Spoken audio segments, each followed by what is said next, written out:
If you're getting into house flipping, this type of homes is going to be the easiest to flip. It may not have the highest profit, but it has the least amount of things to worry about. So you can focus on profit instead of problems. Let's take a quick tour so I can show you our renovation plan, and along the way, I'm going to show you why I chose this house and how you can find one just like it in your neighborhood. The front yard and the house itself don't look that bad. We have some juniper circles in the front that are probably well maintained. They are trimmed really neatly, but they're not the most flattering things, so we probably will get rid of them and use either some sod or some other plants and hopefully some flowering plants that can make the front yard more welcoming.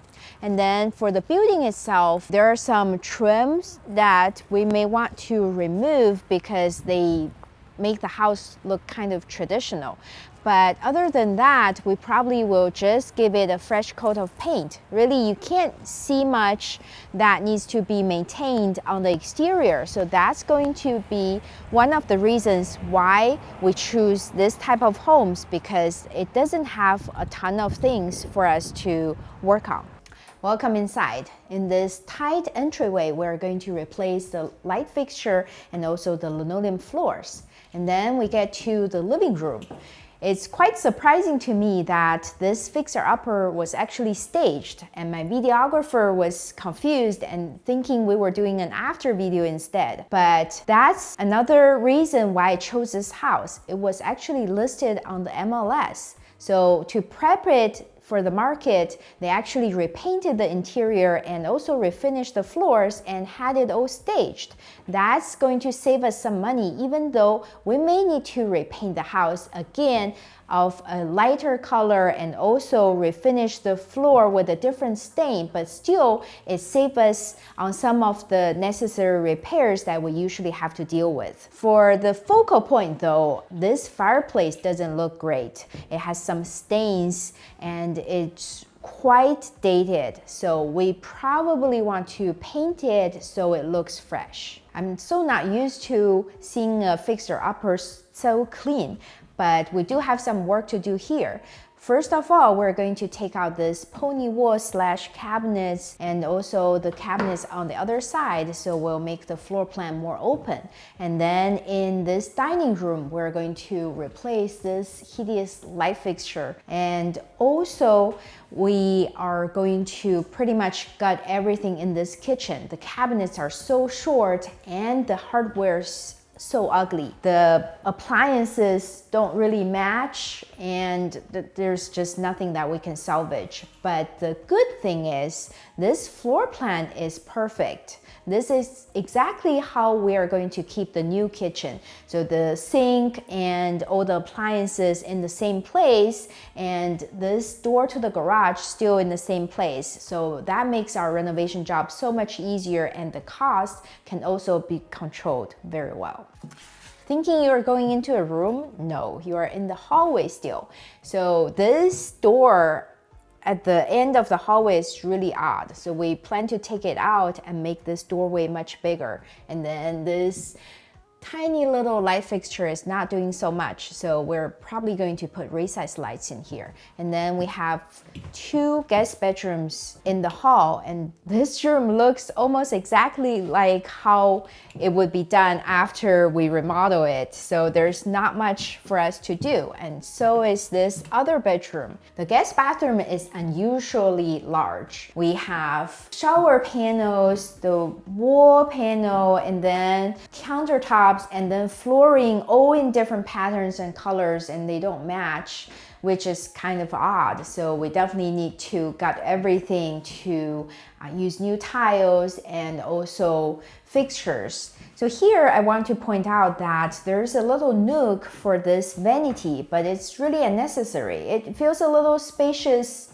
here, but it's also taking up precious real estate that can be used for the primary bathroom in the back. So that's what we're going to do. We're going to bring this wall back and have the vanity more around this area, so it's back to a standard size guest bathroom. We really don't have a lot to do in this master bedroom except for adding a ceiling light. But over here, there's a hallway inside the room that's a huge waste of space. You know me that I hate wasted space, and we're definitely not gonna let it happen in here. This primary bath is kind of on the smaller side. We mentioned that the other side of this bulge is the vanity. So after we push this wall out, we would be able to fit a bigger shower. But we definitely want to utilize this hallway. So my idea is to relocate the door to the primary bath to this wall and also enclose this area over here so we can divide this space between the primary bath and the closet. So hopefully we can have a walk-in closet in here while a larger bathroom as well. So that's going to add major value to the home. Stepping out of the slider in the dining room, we get to the side yard slash backyard. So we have a good sized patio here that's already staged, and we have a lot of space in the side and also in the back. So this area can be used as like maybe future sod and also some plants, and the back there's a ton of more room that can also be landscaped as well.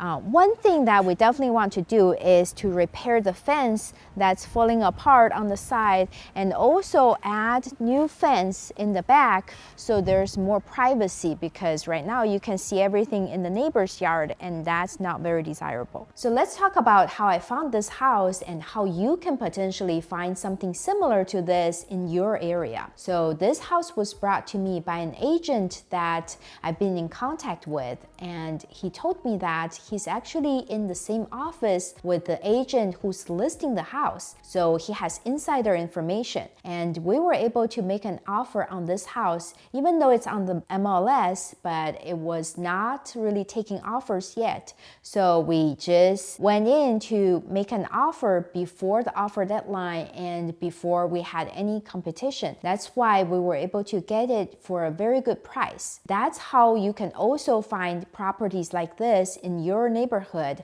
So you can reach out to a lot of real estate agents who sell homes in your area, and they would have deal sources like this one. They know a lot of other agents in the area. They have friends who might be also listing other houses, and they could bring you properties that way. And also, if you're not working with any agents, you can go on the MLS and look for properties like this yourself. The trick is, when a property is on the MLS, there are 2 time points where it's easy to get those properties. The first time is when the property is just listed on the MLS. It's very fresh. So you can go in very quickly before anybody else notices the listing. So that's when you can have an edge because you jump in so quickly. And another time is when the property has sit on the market for a long time. Usually they are overpriced. So you go in with an offer much lower than the asking price because the house has been on for a long time. The seller is probably desperate and really want to sell the house. And that's also when you can get a good deal. Now let's get to the numbers. I purchased this house for $1 million, and we plan to put $150,000 into the renovation, and we hope to sell the house for 1.4, and that's going to give us over $100,000 in profit. If you enjoyed this video, give me a thumbs up and subscribe to the channel. Thank you so much for watching. See you next time.